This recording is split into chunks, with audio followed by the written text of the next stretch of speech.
nicyo nari mbabwiye kuri iyo ngingo ya mbere, mbabwira uti Kazungu ko yageze muri gereza akarwana, uyu Kazungu azashoboka. Bikekwa ko Kazungu ibi bice by'abantu ashobora kuba yarabicururizaga kuri dark market, urumva, akabafata nk'umutwe w'umuntu yishe cyangwa se igitsina akahita ajya kubicuruza. Reka tubyibukiranye, twibuke neza ko iriya nzu Kazungu yabagamo yarayikodeshaga. Amakuru avuga ko hari hashize amezi agera ku 8 hafi 9 iyi nzu atishyura nyirayo, atishyura amafaranga yo kuyibamo. Ikintu rero cyatumye tumenya ko Kazungu ari umusiriyo killer, aza mu basiriyo killer 10 akabaza ku mwanya wa 5.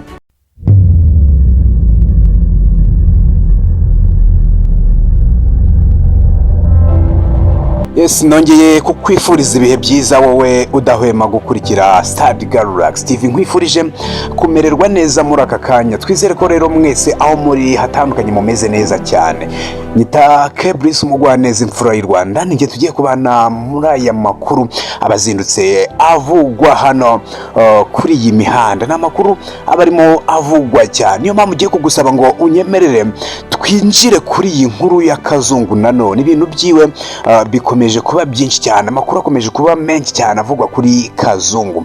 Uyu mugabo Kazungu ibiri kumuvugaho muri aka kanya wagakwiye kuba umenya nuko Kazungu nyuma yuko agejejwe aho yari agiye gufungirwa igifungo cy'iminsi 30 nkuko urukiko rwari rwamugeneye gufungwa iminsi 30 y'agateganyo, ingeso ntago yigeze ayihishira. Kazungu n'ubundi yabanje kujyanwa imageragere, ariko nyuma yo kugera imageragere ingeso n'ubundi bikanga, yagerayo izindi mfungwa cyangwa se abandi bagororwa bagiye icyo gukora icyo nakwita nko kumunyuzura. Kazungu ingeso yanze n'ubundi ararwana. Icyabaye rero kuri Kazungu ari nacyo tugiye kureba, tugasesengurana tukareba neza, ese uyu mugabo Kazungu mu by'ukuri azashoboka nyuma yuko ageze aho yari agiye gufunganwa n'abandi, yarangiza akarwana. Ariko nyuma yo kurwana, nyuma yuko bahise batekereza amagambo yavuze mu rukiko, bikaba byatumye n'ubundi bamukura aho ngaho bamujyana muri kasho. Tugiye kureba izo ngingo zigera kuri 2, turebe ese uyu mugabo Kazungu wageze muri gereza akarwana ubundi koko azashoboka, bizavamo iyi minsi 30 izashira. Turebere hamwe n'ahantu yagiye gufungirwa uko hameze n'ukuntu byose, turebe ukuntu ishusho yaho uko hameze, abamurinze ni bande, cyane ko uyu mugabo yakoze ibyaha bitandukanye kandi bikomeye, nawe ubwe yivugiye ko ari ibyaha bikomeye cyane. Nyemerera rero nkwerekeze kuri uyu mugabo tuba ari we tuganiraho kuri izo ngingo 2, tuziganireho turebe byose ukuntu bimeze. Iyi ni Study Galaxy TV, wijya kure n'ubundi reka twanzike kabisa, turebe ukuntu buri kimwe cyose cyifashe kuri uyu mugabo n'amakuru menshi cyane avugwa kuri uyu mugabo Kazungu. Amakuru dukesha abantu bimageragere aratubwira yuko uyu mugabo Kazungu akigera hariya aho yari agiye gufunganwa n'abandi bashatse kumunyuzura. Ngira ngo abantu wenda bize muri segonderi murabizi bize internat cyangwa se n'amashuri asanzwe, ndakeka byarabagaho, uretse ko uyu munsi bitakibaho, ikintu bita kukumenyereza ahantu cyangwa se kunyuzura mu magambo makeya. Ibi nibyo izindi mfungwa zari zigiye gukorera Kazungu.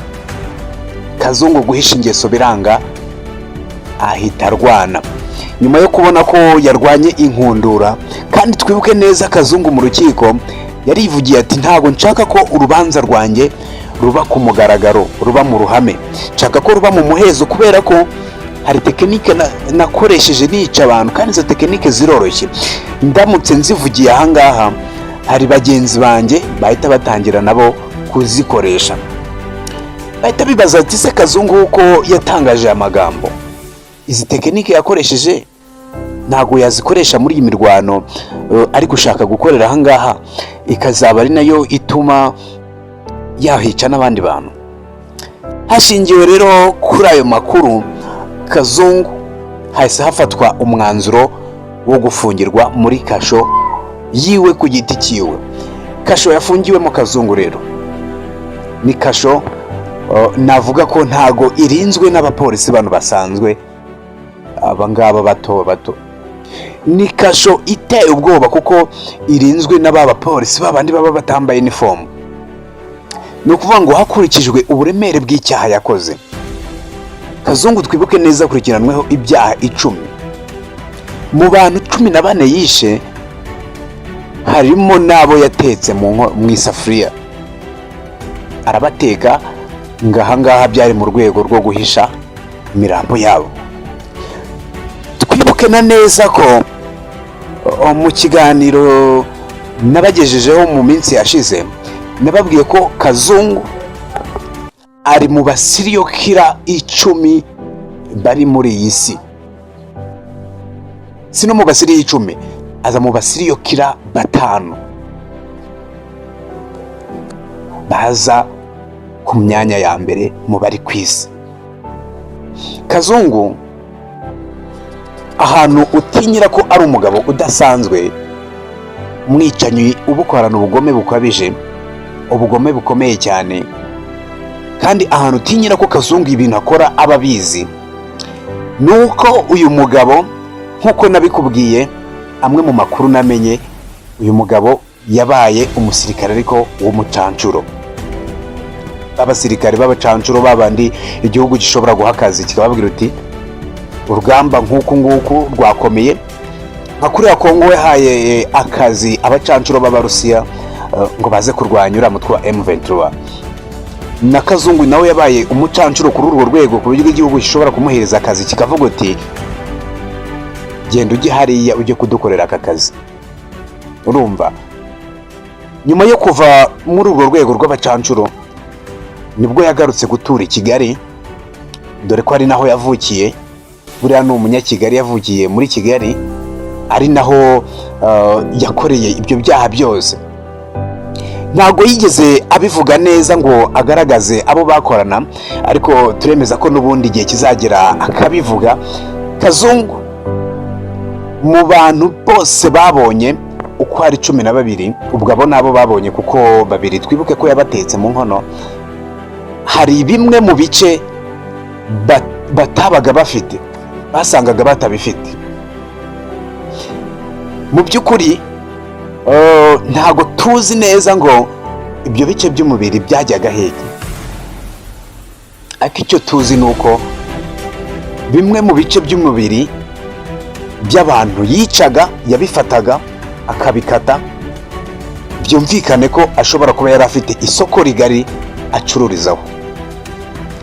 Hari amasoko tuzi y'ibanga azwi nka dark market, amasoko acururizaho abantu nyine bacuruza ibintu by'ibanga. Uyu nta muntu ushobora kubimenya. Bikekwa ko Kazungu ibi bice by'abantu ashobora kuba yarabicururizaga kuri dark market. Urumva, akabafata nk'umutwe w'umuntu yishe cyangwa se igitsina akahita ajya kubicuruza. Ntago ari ibintu byoroshye. Ngira ngo mwagiye mubyumva ko muri abo bantu nyine babonetse 12, abenshi basanze hari bimwe mu bice badafite, kubera ko Kazungu yabitwaye akabijyana. Tukibaza duti ese Kazungu ibi ngibi yabikoraga wenyine cyangwa yarafite abandi bantu bakorana? Ubushinjacyaha ntago buremeza neza, buragaragaza neza nimba hari abandi bakorana n'uyu mugabo Kazungu, nyamara bo bakaba batarafatwa. Dusubiye inyuma gatoya kuri Kazungu, uyu mugabo abantu benshi bakomeje kwibaza ukuntu ibintu byiwe byamenyekanye. Ubundi babwiwe n'iki urukiko cyangwa se ubushinjacyaha, babwiwe n'iki ko Kazungu yishe bari abantu akanabahamba? Reka tubyibukiranye, twibuke neza ko iriya nzu Kazungu yabagamo yarayikodeshaga. Amakuru avuga ko hari hashize amezi agera ku 8 hafi 9 iyi nzu atishyura nyirayo, atishyura amafaranga yo kuyibamo. kimwe mu bintu byakuruye saga ni uko Kazungu yishyuzwaga aya mafaranga ariko ntayatange. ubwo icyabaye yararezwe ajyanwa kuri RIB, uretse ko hagiye hacamo n'utundi tuntu, ajyanwa kuri RIB mu rwego rwo kugira ngo atange imfunguzo. Ntago imfunguzo yahise azitanga Kazungu, ahubwo we niwe wireze arivugira uti iranzu muri kunsohoramo hari abantu nishe nahambyemo. bivuze ngo iyo nzu yari yarayifashe ayigira irimbi, abantu 14 ntago ari bake kameme. urumva already yari yaramaze kubirimbi, niwe witanze. nta muntu n'umwe wigeze avuga uti Kazungu yishe abantu abashyinguramo hariya arabahamba muze tujye. oya, Kazungu we ubwe niwe witanze, aravuga uti hari abantu nishe bashyinguye muri iriya nzu muri kunyaka imfunguzo zayo. nuko byatangiye, muze njye kubabereka bahereze ntange n'imfunguzo za nyirinzu. icyo ni ikintu gikomeye cyane, ngira ngo wacyumvise neza. niwe wavuze uti hari abantu nishe nahambye muri iriya nzu muri kunyaka imfunguzo zabo. icyaba cyiza ni uko mwaza tukagenda nkabereka abo bantu aho nabashyinguye, kuko nahakozemo irimbi, nkatanga n'izi mfunguzo. icyo wacyumvise, ako kaba karatambutse. RIB nuko yamenye amakuru y'uko kuntu byagenze. nta rindi perereza ridasanzwe ryigeze riba rivuga uti uyu muntu akurikira akekwaho kuba yarakoze iki kintu. oya, n'abagerageje kumutanga mbere y'igihe haburaga ibimenyetso bifatika bimushinja bakamufata agataha, we ubwe yaritanze. ikintu rero cyatumye tumenya ko Kazungu ari umusiriyo killer, aza mu basiriyo killer 10 akabaza ku mwanya wa 5, nuko nyuma y'abandi basiriyo killer b'Abarusiya ndetse n'Abanyamerika baza bamuzi imbere, nukuvuga ngo umuntu aza nyine kuri uwo mwanya bitewe n'ukuntu hari ibintu bishingirwaho kugira ngo umusiriyo killers bimenyekane. nukuvuga ngo ni umubare w'abantu wishe, ingano yabo nyine, uburyo wabishemo, ibikoresho wakoresheje ubicamo. ngira ngo ibyo byose twarabyumvise ko yakoreshaga amakaramu, amaturnevis, inyundo, iterabwoba ndetse n'ibindi. umubare yabo yishe kugeza ubu ngubu nubwo bavuga 14, ntago waza ngo byemeze uhita uvuga ngo ni 14. birashoboka ko hari n'abandi bantu yishe ariko bakaba bataramenyekana. ukuvuga ngo nimba yarabaye umucancuro,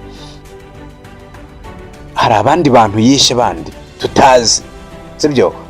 abo ngabo 14 ni abamenyekanye, 12 barabonetse, abandi 2 yarabatetse.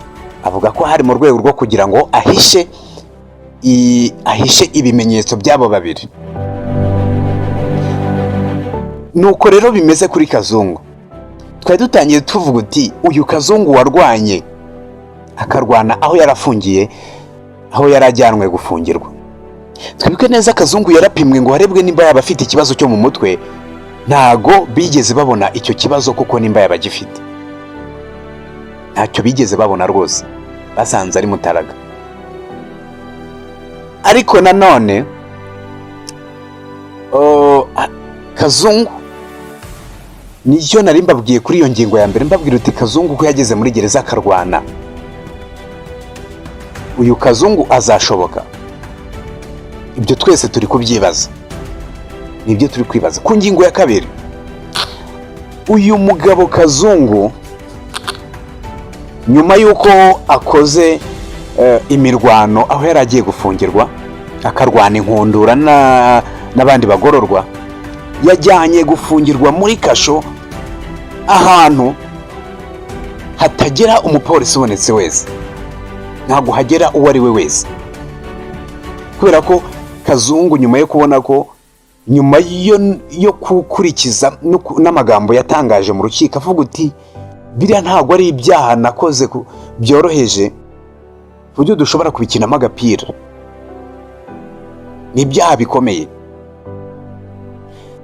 hakurikijwe impamvu zitandukanye n'izo z'imirwano yakoreye aho yari agiye gufungirwa. Ahantu yajyanwe noneho ntago hashobora kugira umupolisi ubonetse wese, arinzwe ku buryo bukomeye cyane, nyuma yo kubona ko ashobora no kuba yacika. Ni ukuvuga ngo ahari ararinzwe, afungiwe ahantu ntago nzi ukuntu nahasobanura, ariko ni hantu hadashobora kugerwa n'umuntu uwo ari we wese. Ariko amwe mu makuru dufite ni uko Kazungu ahantu afungiwe bafata amafunguro 3 ku munsi, breakfast ubwo ni mu gitondo, saa sita na nijoro. Ahangaha niho hantu agiye gufungirwa iminsi 30 y'agateganyo, hanyuma urukiko rukazabona kumufatira ibindi bihano, indi myanzuro. Ibyifuzo by'abaturage iyo uganiriye nabo bakubwira ko hakurikijwe ibyaha Kazungu yakoze, ubugome bw'indengakamere, ikintu bamuhanisha kigashimisha abantu ni uko yashyirwa ku karubanda nawe akicwa mu maso y'abantu, nk'uko nawe yabikoze, yishe abantu benshi cyane ntacyo abazira, ntacyo abaziza. Mu bantu yishe twibuke neza, igitsina gore niwo mubare wiganje. Bivugwa ko yabazanaga agiye kurarana nabo. Abenshi bavuga uti ni indaya, ariko ntago simbizi. Ako tukibaza nyine abantu bose yishe yabicaga ari iwe, bamusangaga iwe nyine akabona kubica. Nuko nguko byifashe kabisa. Ayo namwe mu makuru dufite y'aka kanya, amakuru atariho vumbi. Ayo nyine ni amakuru ya nyayo avugwa kuri Kazungu. Bibare byinshi rero bivugwa kuri Kazungu, nyemerera tuzongere tubigarukeho undi munsi. Amakuru yo abari menshi. Nyita Kebrice Umugwaneza rero, kora subscribe hanyuma ujye ubana natwe buri munsi, umenye byinshi biri kuvugwa. Kora kukayogera kugira ngo amakuru yose azajya bari hano kuri Salgarback TV ujye uyamenya umunota ku wundi. Reka duhure mu zindi nkuru. Nitwa Kebrice Umugwaneza.